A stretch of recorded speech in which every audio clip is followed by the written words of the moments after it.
after me. I'm a man. I'm 40.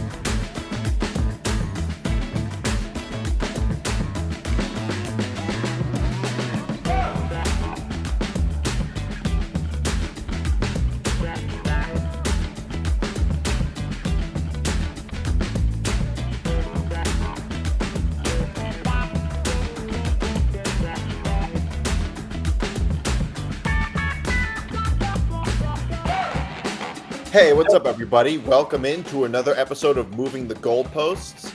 Liam, I'm joined again by Liam. Liam, how are you doing?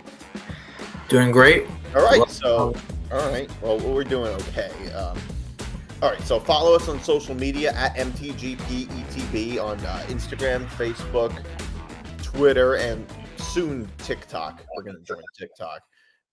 And follow the Empty the Bench Network at ETB Network on all your social media platforms. Follow our YouTube channel, youtube.com/ETB Network. And you could follow us on, follow our website, etbpodcast.com. You can find us wherever you get your podcasts. All right. So we have a lot to get to. A lot with our gambling picks and everything, and everything that went on last week. Hold on a second. All right, so NFL, all this NFL stuff. First, we have to talk about Jalen Hurts' failed flu game. Okay, so if you want some background on this, I won my pool this week. I went 14-2. I would have went 15-1 if the Eagles were a little smarter. Here's what I'll say about this. This is the Eagles right now are on such a bad path. They lost 3 games in a row. You often see teams in this sort of spiral or what seems like a downturn. You see it often. You don't normally see it from a team that previously only had 1 loss, where 3 of their 4 losses came 3 weeks in a row. And it's also happening at the worst possible time. December is not the time to be in a slump. And this is against Seattle. That play call at the very end was totally atrocious. They should be ashamed of themselves. All they had to do was get into field goal range. And you're throwing into coverage as if you're desperate to get into the end zone. It makes no sense. Based on what I'm seeing, I don't think the Eagles are going to win the division. And by the way, Jalen Hurts, he was supposedly had a flu game. I don't know how much this affected his performance. I imagine it did. What I'll say to professional athletes is, if you have the flu, don't play. That's stupid. Like, if you have the flu, just sit it out. That's what I would say. Yeah. I don't know if you have any other takeaways. Well, yeah. First of all, they'll. I mean, I know that they have played a gauntlet schedule. Like they have probably the 5 hardest games that anyone's had in the NFL this year, and they went 2-3. They went 3-2.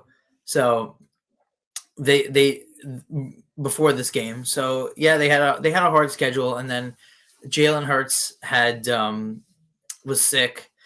I mean, it's a bad loss. They'll still win the division easily, but yeah, I mean, it was a bad loss. The good news is that they have 3 easy games coming up, and they'll likely win the division. They won't get the 1 seed, most are.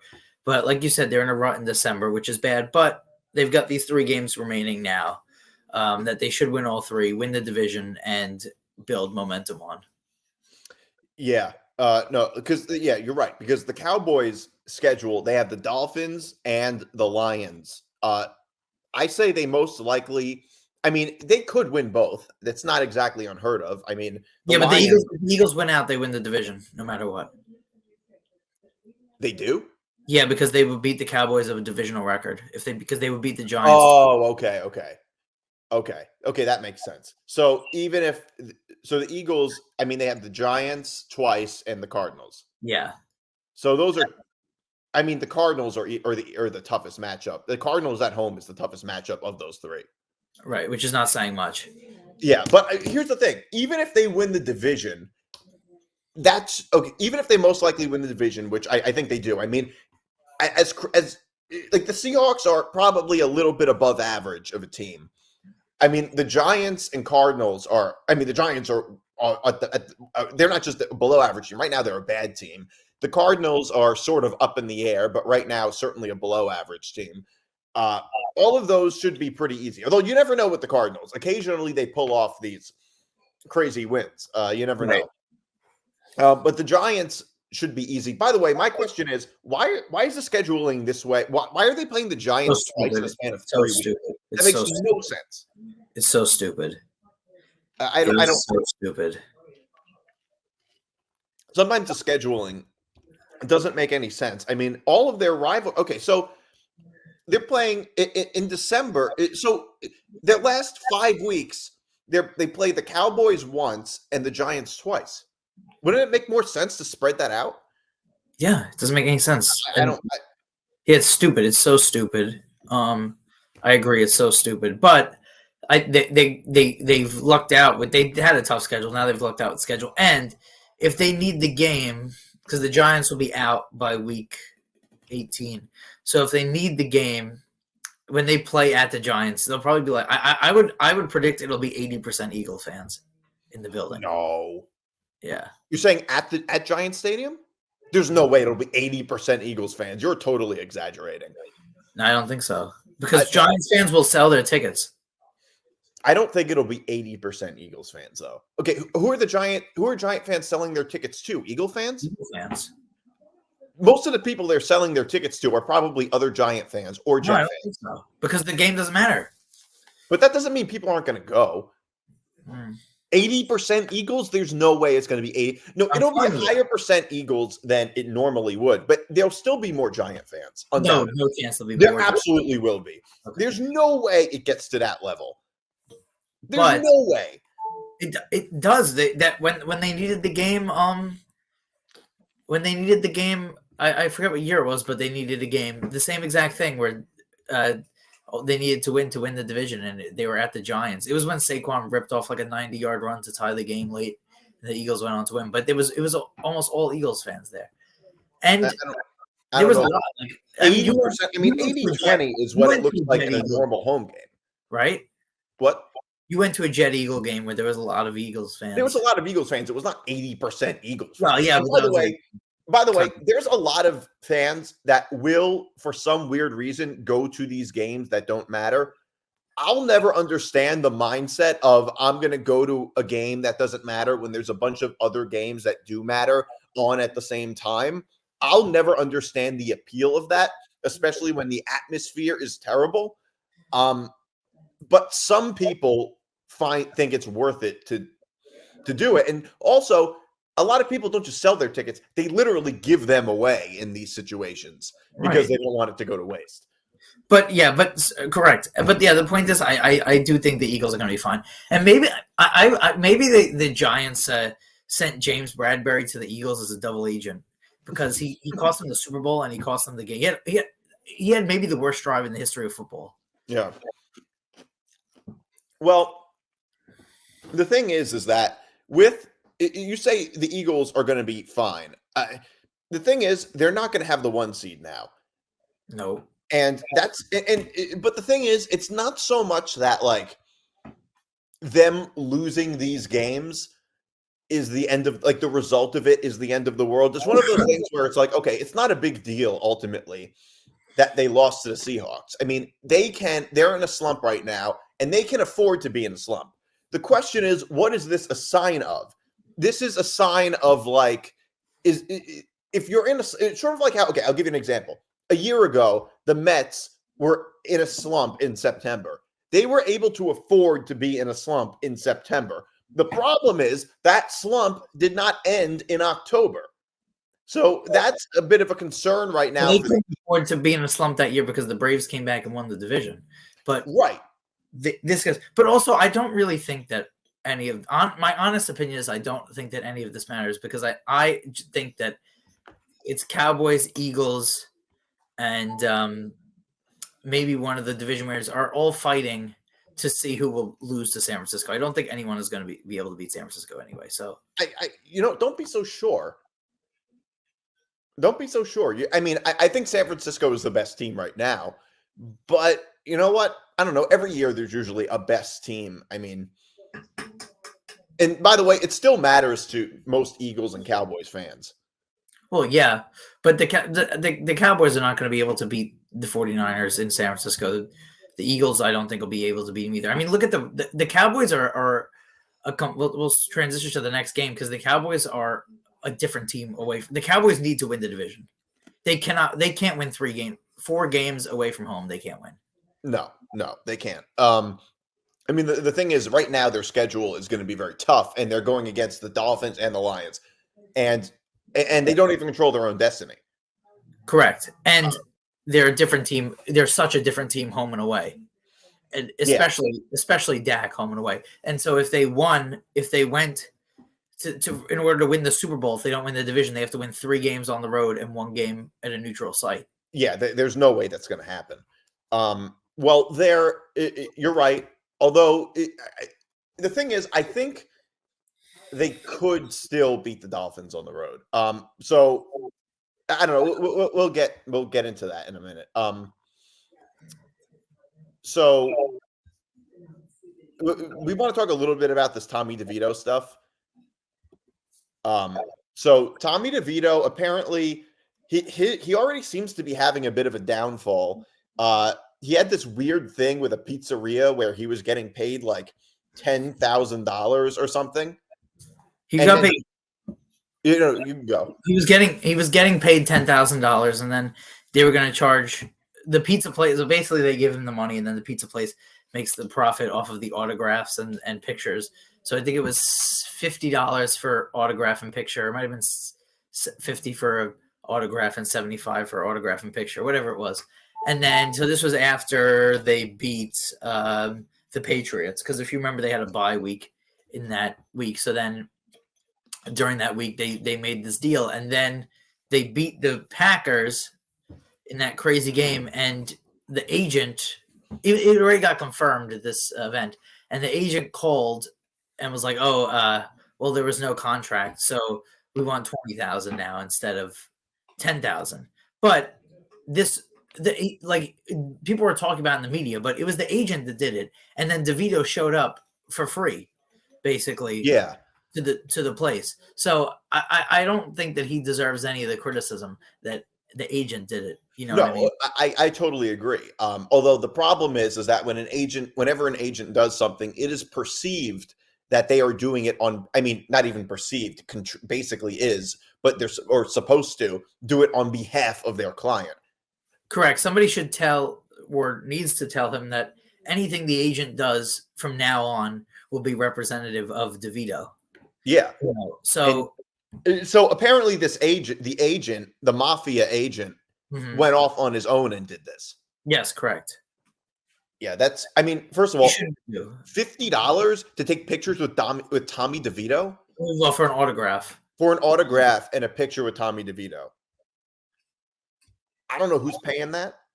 I bet you it would have been full. What? I bet you it would have been a full event.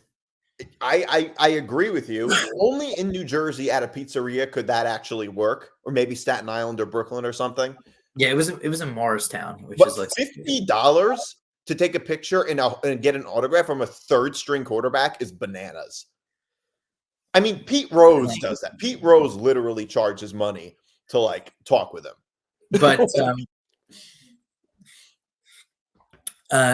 yeah, so but yeah, again, the agent, it's representative of him, and so it's a shame, but they were the media was slandering him immediately, and I was like, well, he went. I was listening to the Michael Kay show, and they were interviewing Gary Myers, and Gary Myers was talking about how bad it was that DeVito had up the price. And while they were doing the interview, the host cut in and was like, actually, he just showed up to the pizza place for free. Yeah, like stupid. Like, yeah, like it was like such like a story where I felt like the media was looking for something like to kind of go at him with. I mean, somebody like if Gary Myers is brought on the show to talk about it, he should at least have some sort of he should have at least informed himself on some level. I kind of think that this would be like if he's going to go on and like continue, it's certainly like it's almost a fireable offense by the agent, right? I mean, it's certainly a reprimandable offense. I mean, to just raise it $10,000. I mean, I think people also have like a misconception. Like the agent works, this guy works for Tommy DeVito, not the other way. And he went completely rogue. Well, that's why it's sort of viewed as like, well, I don't know. I guess the reason he wouldn't have maybe told Tommy to, I mean, I don't know. I guess maybe sports agents go out on their own and do things. I mean, I guess it's kind of, he works for him, but it's kind of like having a lawyer where it's like the lawyer kind of has the expertise and the client doesn't. You know what I mean? Yeah. I guess that's kind of what it is. But to double it, I don't understand why he thinks a local pizzeria would pay that. Well, yeah, his idea was after the game, like that the celebrity had gone up basically because of the game against the Packers. So according to the agent, although no official contract was signed, they had agreed in principle to $10,000 for 2 hours of DeVito's time and 250 autographs. According to the pizza place said that. Yeah, which is that's a weird specific amount. Do they just cut you off at 250? What? Do they just like cut the 250 first person off? Is that how it is? Tickets probably. Oh, okay. So I don't know how many of them are probably children. I would bet that a lot of them are kids who are raised to be Giant fans. Yes.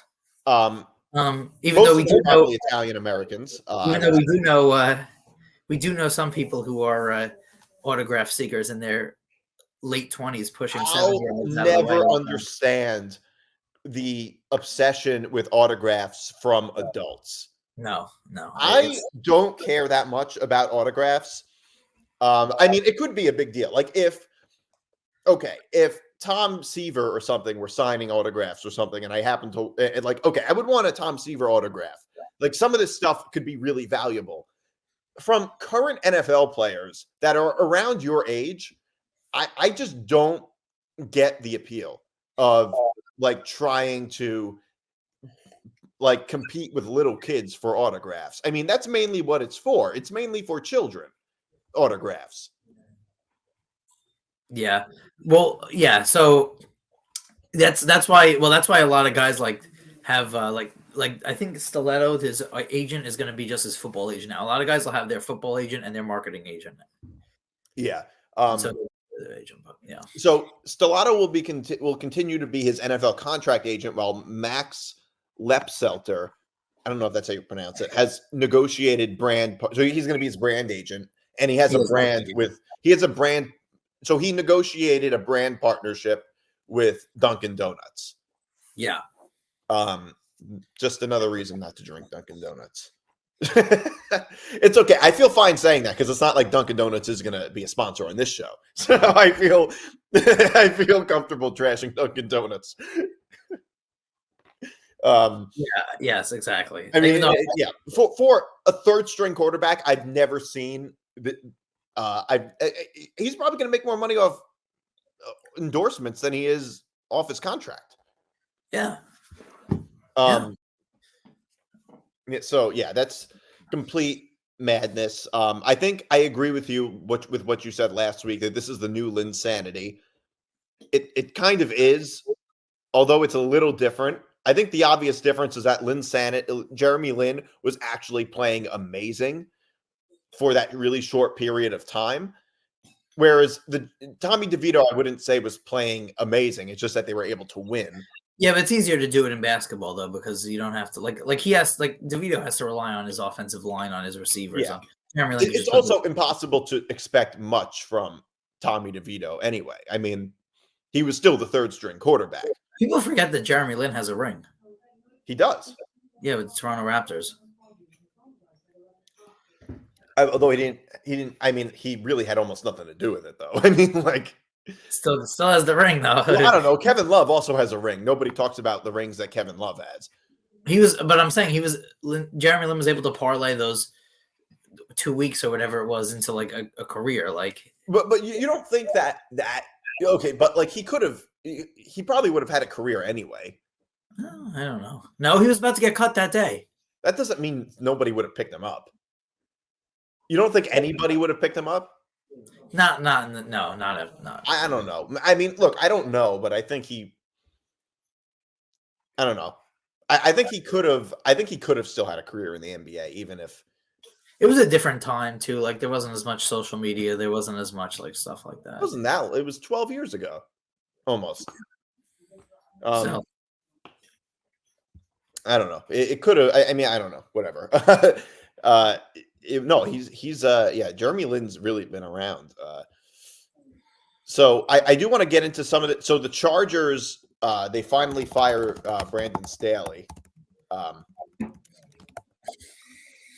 So we were talking about this last week. And it was right after they got blown out by the Raiders. I wonder. This is a perfect example, and we've seen a few examples of this, of NFL coaches completely ruining their reputations after 1 or 2 seasons, or in some case, less than 1 season. In this case, it seems like Brandon Staley pulled a Nathaniel Hackett from last year. Or like an Adam Gase when he used to coach the Jets, although I think they're a little different. Adam Gase didn't really have much of a chance with the Jets' current roster, whereas Nathaniel Hackett and Brandon Staley had very high expectations. I think that the reason that Brandon Staley was able to keep his job for a few after 2 years ago was because he's a defensive-minded head coach and all the screw-ups had to do with the offense. But now it's really because their defense is just so bad, and talent-wise, like he did less with more than any other coach this year. I mean, yeah, he did get into the playoffs last year too, which is always helpful in keeping your job. But and they always had like a decent record. Like, I mean, but what sticks in mind to me was the game where all they had to do was tie the Raiders to get into the playoffs 2 years ago. And they called a timeout. Like the Raiders were just going to kneel on the ball. Do you remember this in overtime? And they called a timeout. So then the Raiders had to run a play. So they kicked the field goal to win. You're saying the Raiders would have kneeled on the ball and accepted the tie? Yeah, because they would have both got into the playoffs. Do you remember that? Yes. And then he called a timeout. So they had to run a play and then they kicked the game-winning field goal. Yeah. Like, yes, I remember vividly. But the point is that they were like either in the playoffs or on the verge of the playoffs almost every year. But what you have to remember is that was like the bare minimum expectation. Yeah, but they were in a really tough division. But at that time, I mean, they had Kansas City and well, part of the reason it's not considered such a tough division anymore is because the Chargers aren't considered such a tough team anymore. I mean, right. if the Chargers lived up to their expectations, that would be considered a tough division. Yeah, well, and the Raiders have fallen off too. But yeah, I know. I agree. But I mean, this year they did have bad injuries. Like Mike Williams was out almost the whole year. Herbert was out for was out for the last couple of games, so they have had injury time. But yeah, it was time for him to go. No, I think that if they didn't, I think there's a good chance they would have fought. I think it's because like they lost to the Raiders so bad, and there was so much public pressure. It was just embarrassing for the team. Yeah, I completely agree. Yeah, it's the thing is how long do you think it's going to take for him to get another job? I don't think he'll get another head coach job. I think he'll go to a coordinator somewhere. I think he could get another job at some point. Oh, at some point, but not in this next year. Not the next year. I think he could still get a coordinator job. I don't know. I mean, you have to remember this is very similar to the Nathaniel Hackett thing from last year. They both got fired in the middle of the season when they had high expectations and had a bunch of star players. I'm convinced that I mean, the thing is, Hackett would not have gotten the offensive coordinator job with the Jets if it weren't for Aaron Rodgers vouching for him. Yeah, he wouldn't have probably gotten any coaching job. And he would have been fired already this season if he didn't have Aaron Rodgers vouching for him. I don't know if that's true. Oh, it's definitely true. He's a first-time coordinator. I'm sorry, he's the first-time coordinator for the Jets. Yeah, his first year, but he's been horrible. Well, there's not much. I mean, okay, you have to be really, really bad for it to be. But a lot of that is, I would say, it's more the fact that he doesn't have much to work with. No, I disagree because when they let Wilson throw the ball against Houston, he was good. Yeah, except occasionally he's good when they let him throw the ball. I mean, not always. I mean, if you let him throw too much, it could be a problem.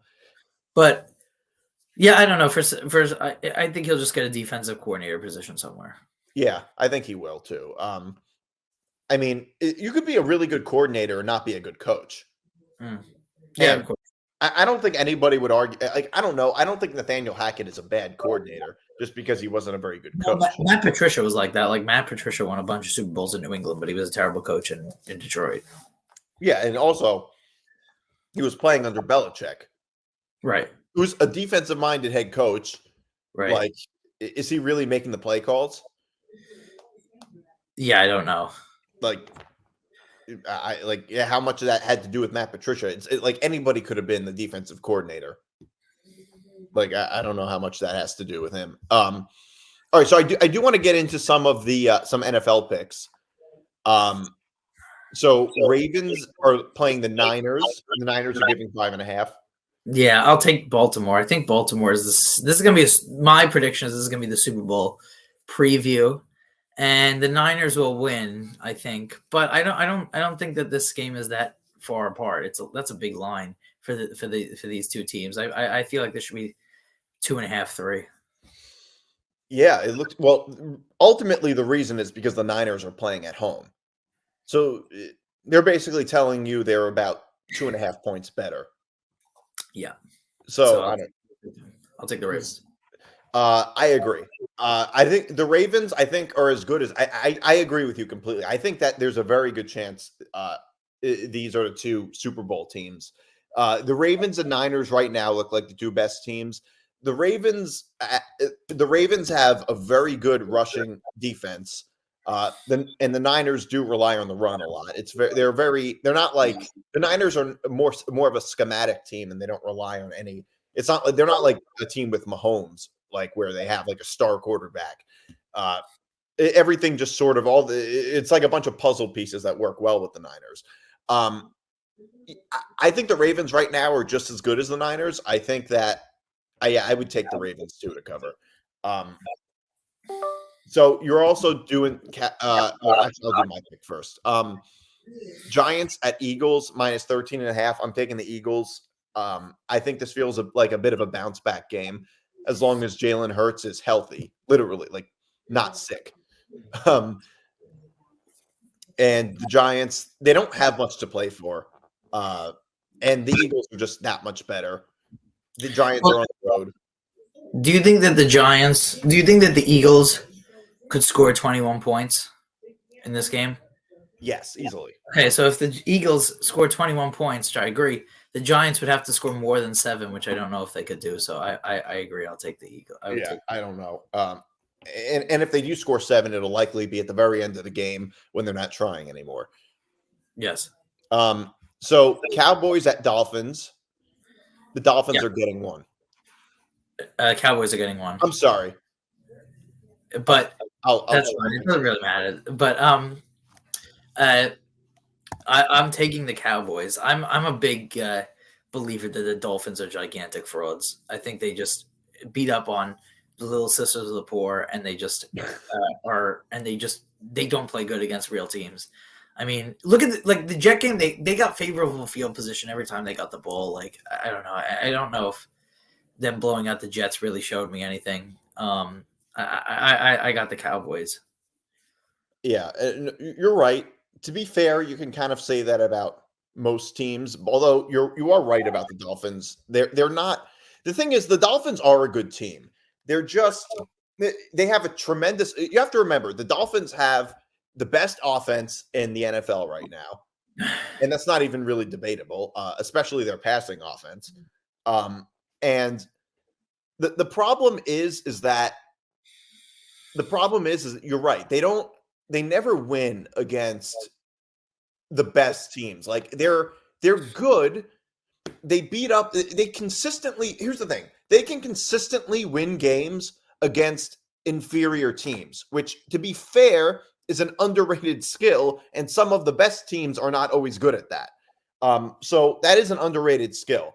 The problem is that when it all counts and you play against the best teams, they don't win these games. This feels like it could be a bounce back game for Dallas. I don't. The issue is Dallas is still playing on the road. Yeah, but we don't in know. Miami is different than in Buffalo and in Philly. I'm sure it's easier to play in Miami than it is in Philly. Right. I mean, I think that overall the Cowboys. I mean, I don't know. You're right. Dallas could certainly win this. I think the thing is I don't think they can consistently win games like this on the road. But the Dolphins, every time they play a team that is actually good, they lose, if not get blown out, every single time. And by the way, recently they lost it. I mean, the Titans are not even a very good team. I mean, but every single time they've played an actual good team, they've lost every single time. Mm-hmm. The Chiefs, the Eagles, the Bills. So I think it'll probably happen again. Yeah, I agree. And the Cowboys' defense is so much better than the Dolphins' defense. Yeah, much better. I mean, the Dolphins' defense is okay, but I think a lot of it. I think the offense really just compensates for them a lot, and they can stay on the field. And like sometimes the offense can make the defense better. Yeah, I just think the Cowboys are the better team. Yeah, they are. All right, so hold on a second. Lions at Vikings. I like the Lions. I don't know if I really trust the Vikings very much. The Lions, I mean, the Lions haven't played great lately, but I still think they could ultimately pull it off in the end. 3 points is not a huge spread. I think the Lions should be able to cover this. Maybe they're gaining their momentum back after blowing out the Broncos. Yeah, I agree. I like the Lions. This would be the first. If they win the game, it's the first time they would win the division since 1993. That's crazy. That is crazy. That is because for so many years they've gone against the Packers and Brett Favre and Aaron Rodgers. Well, and Brett Favre again when he was on the Vikings. And Brett Favre again on the Vikings. So and that's the Bears were good. Like in the early 2000s, the Bears were really good. Yeah, so it was nearly it was. I mean, even when they were good for a few, even when they were good with Stafford, they still couldn't win the division. No. So that franchise is also a bit cursed. That would be pretty historic. So that's 30 years. Yeah. So we have one more each. Seahawks at Titans. The Titans are getting 3. Yeah, this is my West Coast team playing on the East Coast at 10 a.m. pick. Titans +3. I agree. The Titans are. I mean, the Seahawks. This feels like sometimes the Titans are able to pull off wins when you don't expect it, but also the Seahawks, like you said, West Coast team going to the East Coast on the road, coming off a really big win against the on Monday. On a Monday. On a Monday, so short rest. They're the farthest west team. It's one of the farthest trips. So yeah. So that it does. Something tells me, yeah, I totally agree. I would take the Titans to win outright, if anything. So Patriots at Broncos, -7. The line went up from 6.5. I like Denver. Denver's made like a tremendous bounce back. Denver's made since the very beginning when they were terrible. They have a lot of momentum in their way, going their way, and New England has been terrible lately. So I like Denver. Yeah, I couldn't bet on the Patriots ever. I agree. Well, I could bet on the Patriots, just not right now. Yeah, right now. So all right, moving on. James Dolan. This James Dolan, Emily Ratajkowski story. So apparently Emily Ratajkowski was banned from MSG because she left the game early against Miami for leaving the game early a few weeks ago when they came back to beat Miami. Yeah, they were down 21. So they were down 21, come back to beat Miami. She gets comp tickets, a Celebrity Row. Everybody that's on Celebrity Row has comped tickets, so free tickets. And same with Rangers, whenever they show the celebrity, it's free tickets. So she left when the Knicks were down 21 to the Heat. They came back to win the game, the in-season tournament game. And then she called up to get Ranger tickets the other day. And they didn't ban her from MSG. They banned her from the comped tickets. So she could still pay for the tickets and go. But they banned her from Celebrity Row. This is very on brand for James Dolan. He's the petty king, no question about it. He had facial recognition technology that would have people that would stop people from coming in. If you remember, we had a friend's dad get caught up with that. On that, I will say this on that issue, I kind of agree with Dolan. Like what our friend's dad was banned from was he was working for a law firm that was suing MSG. That one I kind of agree with. Like you're gonna sue me, but then you're gonna come to the Garden. Like I kind of agree with that one. But like the whole facial recognition thing is very creepy. It's crazy, and he is definitely the petty king. Like he did this with Andrew Schultz. Andrew Schultz had a show at Radio City, which is owned by MSG, and he wouldn't put him on Celebrity Row because he said bad things about Dolan. I remember like a kid got kicked out like for chanting fire or sell the team. And then if you remember that video like a couple years ago when he was walking into the tunnel and the guy was like sell the team, and then he's like, how about you want to come to no more Knicks games or something, like like, and they like held him to get banned, by the way, is one hell of a punishment. Yeah, I can live without going to any more Knicks games. It's only I know exactly. Charles Oakley. I mean, the Charles Oakley thing was a little weird because they were both sort of, I don't know. I mean, it was a little different. But yeah, he's like it's just crazy to me because like it's crazy that like the Knicks are so poorly run, but the Rangers aren't. Well, because I think James Dolan does more with the Knicks than he does with the Rangers. Yeah, even though I've heard he's a bigger hockey fan than I haven't heard that. I heard that from some people who know him. Like Michael Kay has said it. But at the same time, it's also because like the people that he's put in charge of the Knicks have also done bad jobs. Yeah. Remember the whole Phil Jackson thing? They put Phil Jackson in charge, and Phil Jackson didn't do any better than Dolan did. No. But yeah, on this thing, he's just like he's extremely petty. Like everything that he does is always petty. Yeah, I mean, the thing is though is that it almost seems like he's cutting off his nose to spite his face, because having celebrities at the game, the reason they give away these tickets is because they want celebrities at the game, right? But like they're almost like the reason they don't give them away just to be nice because they like celebrities. It's because there's obviously some type of value celebrities at the game provides them, and that's obviously true because when you watch Knicks games, they pan to all the celebrities at the game.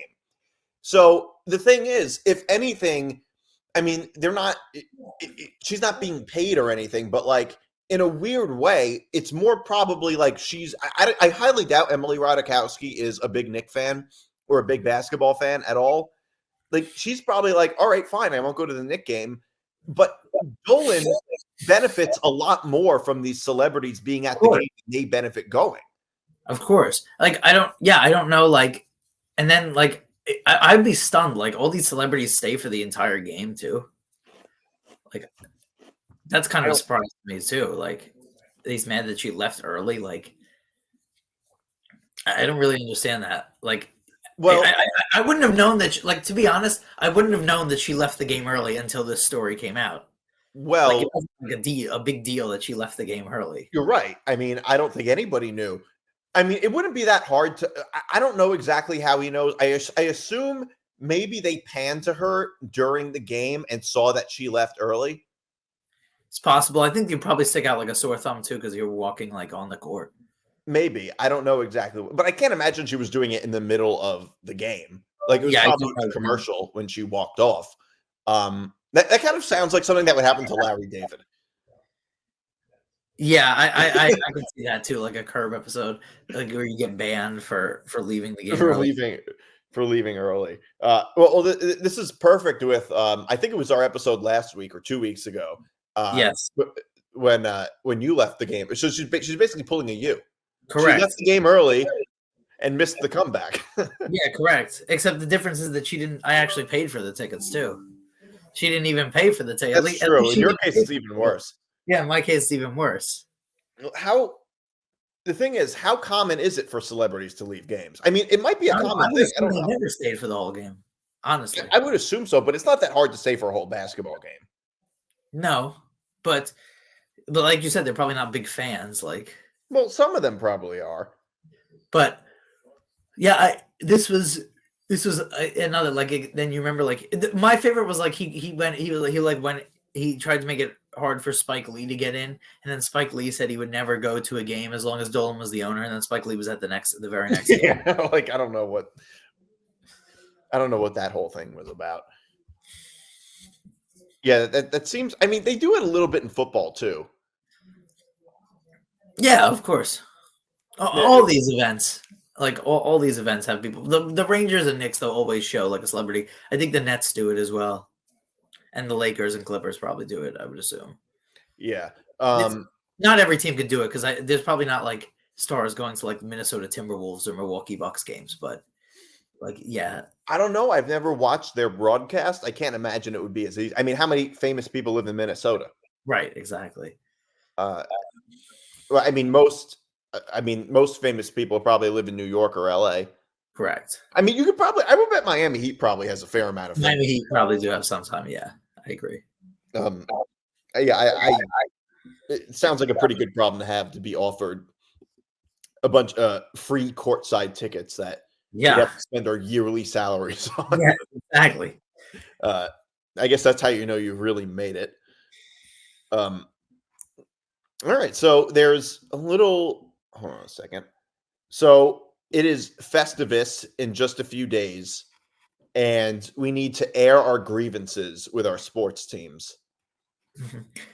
Well, I have also some non-team related grievances as well. That's fine. That I wanted to get into. This one I thought so. Yeah, I mean, I have a lot of grievances when it comes to sports. I'll tell you one that I hate is when this happened during March Madness last year a lot. I'm sure you know what I'm talking about, but when they go to a pan to a really bad angle for no reason, like in the middle of the play, it's like, what the fuck is the point of this? Like, nobody cares about this stupid angle from like an NBA 2K angle, like during the middle of the game.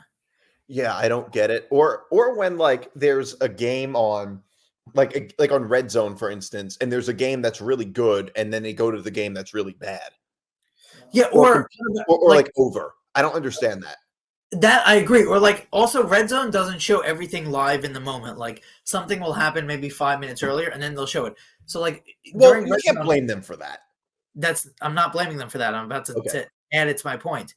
Okay. When there's like a big play, two big plays in a game, like it could be like the fourth quarter and two teams are in the goal line. They go to a double box, which makes it so much harder to focus on what's going on. Like just show one and then show the other.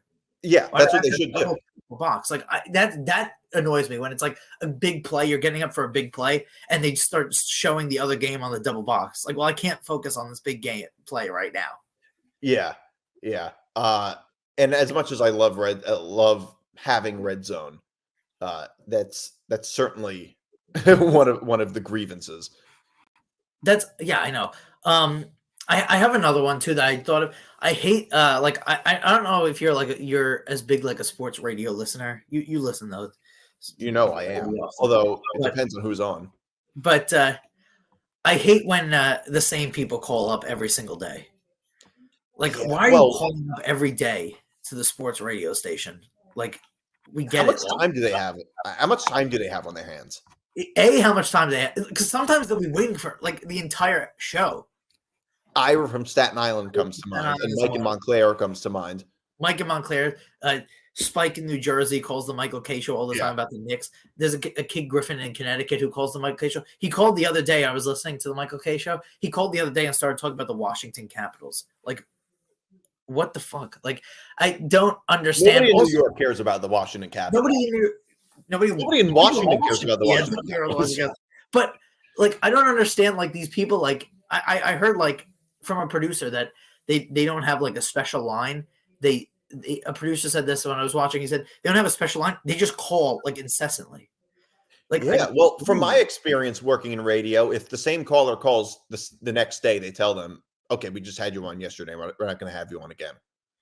Yeah, I mean, unless they're just like annoying and like I don't know, like you worked in radio and I didn't, but I don't know, like I feel like you have to have like these guys never have like interesting topics. Like, okay, well, like. Yeah, well, it depends on who's running the show and how the show is run. I mean, the thing is, it's weird that they do that on the Michael K show. I understand it a lot more on overnight shows because, yeah, it depends if the radio station is looking for volume or quality of calls. I mean, yeah, a lot of times they are just looking for volume of calls because they give them content. Because at 2:00 in the like the thing is, if you're on a show for 4 hours at 2:00 in the morning hosting solo, you get whatever calls you can. You take whatever calls you can get because it's them helping out because it's so hard to fill 4 hours by yourself. I mean, if you ever listen to a show that's on for that for that duration, the host always usually talks with the producer and they take as many calls as they can and they let them go on and on and on. So it's obviously different. Whereas, a morning show would not. Like morning shows are generally very different. The thing is because I know this because I've called into WFAN on the overnight shows and you get on in like 2 minutes. Right. I mean, they allow you to talk longer than you're even on hold. Yeah. But it's weird that the Michael K show would because they don't really have to. No, like the afternoon shows don't. But even though like Boomer and Gio take the least amount of calls. But yeah, I don't know like why they're like doing all of that. Like, it's just ridiculous. Like, and also, do you know Richard in Manhattan? No. So Richard in Manhattan is a guy who calls and he pisses Mike Francesa off because I think he's in his 70s, but all the stuff he says is old references. Like all of the references, and he'll call up and be like, Mike, like they'll be doing something like Mike ranked these 3 players: Bobby Bonds, Ted Williams, Carl Yastrzemski, like all these fucking guys. And he called it. He annoys me because he just like so like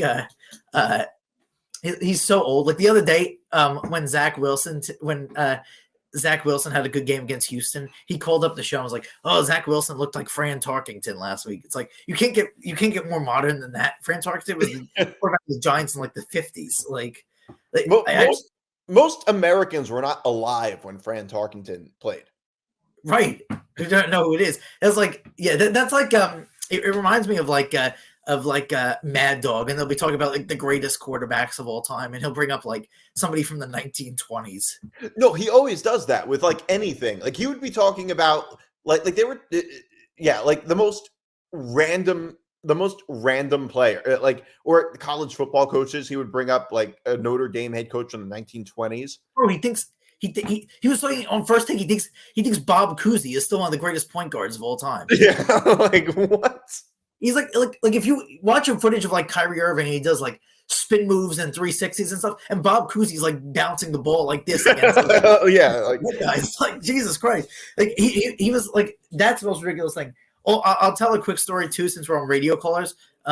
You know this, but the viewers don't. So when we were graduating high school, we had to do a lot of graduation prep, and you had to sign in so that they know so that they know the number of the people that are there, and it affects everything, like the seating, whatever.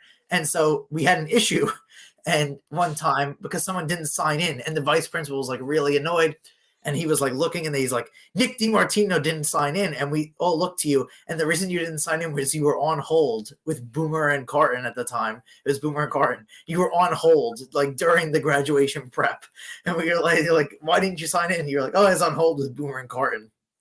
Yeah, I remember that. The funny thing is, I don't think I had any chance at getting on. No, probably not. Al is very strict with the call screenings.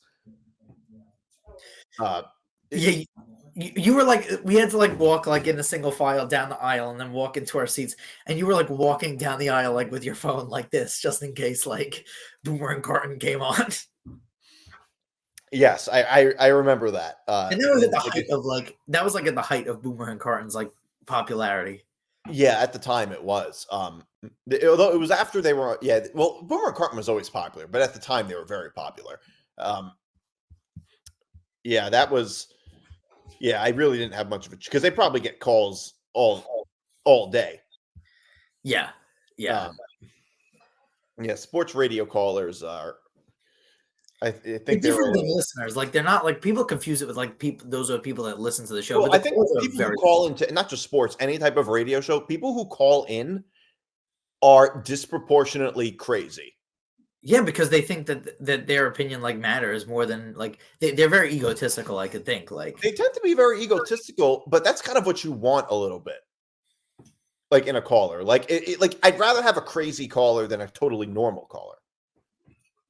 Yeah, but it gets like overly like it does get overly like I don't know. These guys think that like people care about like their fandom or their teams. Like guys will call into the Michael K show. They actually made like these like audio bits of it, like calling me like, I've been a Yankee fan since 1970. I've been a Yankee fan since 19. Yeah, forever. Like I've been a Yankee fan for this long. Nobody cares. It doesn't matter how long you've been a fan of any team. And that's the other thing that I'll air my grievances about. The worst fans in all sports in all around the world, the New York Yankee fans. They're the most annoying people on earth. And what happened this week was a microcosm of it. All the Yankee fans do is complain about the GM doesn't spend money and we don't get this and we need like this and that. And why didn't we go for Bryce Harper? Why didn't we go for this guy? And then they make a trade. They trade like 3 no-name pitchers for maybe one of the greatest hitters in the history of baseball. And they're like, oh, we needed to trade our farm system with this guy who's like, that is so true. Like, you literally cannot win. Like they're angry about, like they have a problem with everything. Like they're so annoying. Yeah. And Brian Cashman is a good GM. Yeah. He's a really good GM compared to like, I don't know what Met fans have been through. The Yankees are competitive every single year. A bad year for the Yankees is losing in the ALCS. Like, yeah, a bad year for the Mets is like historically a good year for the Mets will be getting to the ALCS. And yeah, there was like a guy calling in like the other day talking about like, Yamamoto won't go to the Mets because the Mets are such a bad franchise and stuff. The Mets have been to a World Series more recently than the Yankees too. Well, I think that's part of the reason Yankee fans are so upset. Because, yeah, but they're simultaneously upset and then simultaneously think they're still the team from the 90s. Yeah, or they're simultaneously upset and then like they're like, you're damned if you do, damned if you don't. For any move the GM makes. Remember they booed Stanton in his first game at Yankee Stadium? Like, yeah. It's like they're the worst. But I don't remember, the more a fan base wins, the more insufferable they get. Yeah, but this thing got me Every so fan annoyed. base that wins is like that. It's not just true of the Yankees. Like you got Juan Soto. Who cares that you? Yeah, who cares if you don't have 3 no-name pitchers? You give away like they're like, oh, we need this guy like Michael King's like the 4th pitcher in the rotation. Who gives a shit? Like, well, I completely agree. And they're like, well, a lot of Yankee fans are saying it's a good move if they use him for more than a year. I guess that's true, but I mean, if he turns out not to be as good, then you're not wasting all that money. Yeah, and also they're like saying about the farm system, like all this stuff about the farm system, but because they're like, oh, the Orioles have this great farm system and all this stuff, but because the Yankees are so good, they can't really build up that great of a draft because they can't draft guys high because they're so good. And also this kid that they brought in, I don't mean to be whatever, but this kid Volpe they brought in, he was terrible last year, and they thought he was like going to be the greatest thing. Oh, we can't trade him. We can't trade him. He was horrible last year. Well, they can't trade him because they wouldn't have wanted him. Nobody wanted him. They thought Gleyber Torres. Oh, you can't trade Gleyber Torres. He stinks. He's one of the worst defensive fielders ever. So like, Yankee fans are so annoying. I mean, Met fans are annoying too, by the way. But Yankee fans are way. You're really just insulting everybody today. Like the whole metropolitan area, you're just Yankees and Mets, but you're just nuking everybody right now. Well, I will say though, like Giant and Ranger fans, Giant fans do annoy me sometimes, but like Giant and Ranger fans, do not tell me Giant fans are not insufferable. Not on the same level that the Yankees are. Well, first of all, Giant fans usually are also Yankee fans. Correct. That's what I'm saying. Like the Giant, Rangers, and Knicks fans are not as bad as Yankee fans, even though they're pretty much the same people. It's usually Giant fans can be really, really bad. Especially like Giant fans are in different ways. Giant fans are more delusional. That's true. We did Yankee have fans are not quite as delusional as Giant fans. It's true. Like we did have a friend. We did have a friend who from high school who we were at his house during the Eli Manning, sort of the end of the Eli Manning era, and I said that I didn't think Eli Manning was that good, and his parents looked at me like I had just taken a newborn baby, their newborn baby, and spit in its face or something. Like they looked at me like I had just like burned down their Christmas tree or something. Like I had just been like insanely blasphemous. I agree with that. There was like Sean Marash on WFAN might be one of the worst. He's crazy. He's like so annoying about the Giants. Like he was talking to a Cowboy fan after the Giants won 40-0. He was like, well, I've seen my team win 4 Super Bowls. The Cowboys have more Super Bowls than the Giants. So what are you even talking about? And so I do agree that they're delusional. Ranger fans like are kind of like in the same ilk. There's just not that many of them. And Knick fans have had no room to be in any sort of like. I don't think Knick fans are that delusional, to tell you the truth. They're not delusional. Like Nick. Like the thing that I would hate is like when we were cheering outside, like after the big wins, like people were like, act like you've been there before. We literally haven't been there before. Yeah, exactly. We haven't been there before. That's the point. Playoffs like twice in my lifetime. Like I also don't really love that whole act like you've been there before, especially when it's to a fan base that is just so used to losing.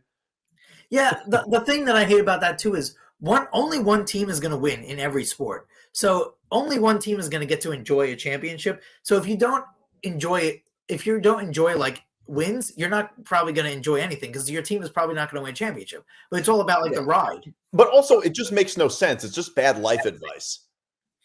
Like if even though, and I will say Jet fans are being a little annoying in this offseason, but. Like the Jets are another team where it's like you can't say act like you've been there before because they've never been there. Like we haven't. Knicks. I mean, yeah, your teams are in a tough.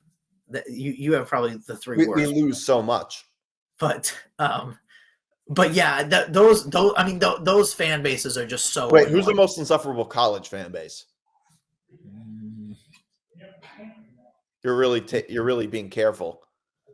Well, yeah. Well, I can't stand Oregon or USC, but USC is definitely up there. In recent years, also though, I kind of hate Michigan. You think Michigan fans? Yeah, they're kind of annoying. I don't know. I don't hate Michigan fans. I mean, Michigan fans are like in a different like. Ahmadinejad is a Michigan fan. Yeah, but Michigan fans are in a different breed because like I think Michigan fans also think like they're smarter than you because it's like one of the best academic schools and stuff. But I did go to when I go to games stuff, USC fans are annoying. How did we miss this answer? There's one obvious answer: Notre Dame. Okay, you're right. Notre Dame fans are the worst because half of them have no connection to the school. Right. They're just typically often just Irish or Catholic. Because of one of those two things or both, they're big Notre Dame. The mascot is a offensive stereotype of Irish people too. Well, they usually like that though. Yeah, I know, but Yeah, but Notre Dame is now that I think about it, Notre Dame is the obvious answer because most of them don't even have any connection to the school, and often are delusional about how good the team really is and all that stuff. I mean, Notre Dame is one of those examples of a big brand that just falls short. Yeah, I mean, in recent years, those fans, like I think fans also who like Texas before this season, like Texas fans used to think they were like a program of like they have a network, the Longhorn Network, and also even though my brother is one and my family are ones, Penn State fans are the worst. Yeah, one of my really good friends who's probably going to watch this is also a Penn State fan. They're the worst. They think they're like if you went to state college and started talking about the team and you didn't know anything about football, you would think that Penn State have won the last 15 national championships in a row, when in reality they haven't even been close. I think State College is lit. Have you been to State College? Yes. Yeah, I mean, it's actually pretty cool.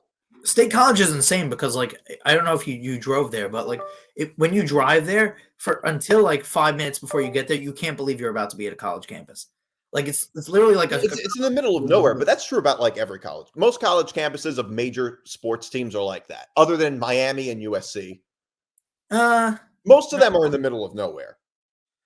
I don't know about that. Oh, come on. Most of them, how many of them, other than Miami and USC, you have Florida and Tallahassee, Florida State and Tallahassee, Florida is the capital of Florida. Yeah, and Gaines. But I mean, these are small capitals, doesn't mean anything. These are still very small cities, and the areas are generally rural. I mean, by the way, you know what? You can say this about this is not a college campus. This is not a college sports team, but Vegas. Vegas is a city in the middle of a desert. Yes. Like sometimes like these very eventful places are kind of in the middle of nowhere. Yeah. But yeah, Penn State fans have to be in the conversation. I mean, they're so annoying. Like it's a cult. It's a cult. And I mean, they didn't think that they rioted because Paterno, who anyone that had no connection to Penn State took an overview, says this guy should immediately be fired and possibly arrested. Have you ever been to the Penn State? Have you ever been to the Creamery? Yeah, of course.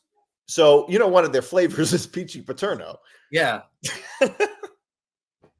I mean, I guarantee you in Columbus, Ohio, there's nothing named after Urban Meyer.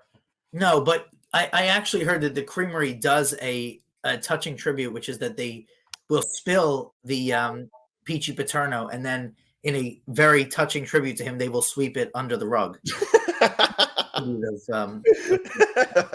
Actually, they've actually employed like new things to honor Paterno. So like if something's bad is going on the campus, actually the campus police will just get out of the car and turn their back on it. Another tribute to the great coach. But they have to be in the conversation. But I would probably rank like Notre Dame. I think USC also feels like they're like still a top program. They're not even close. Well, they're supposed to be. I mean, I don't know. USC has kind of been up and down. I mean, USC has been bad recently, but I mean, the whole SEC they've been a little bit of both. Like I think the whole SEC is probably in the conversation. Texas A&M too is another one. But the SEC, I don't think SEC fans are really. I mean, SEC fans, their whole life are these college teams. Like I just don't like SEC fans are the best sports fans in all of sports. Yeah, I mean, they're a little nuts. All right, so on that note,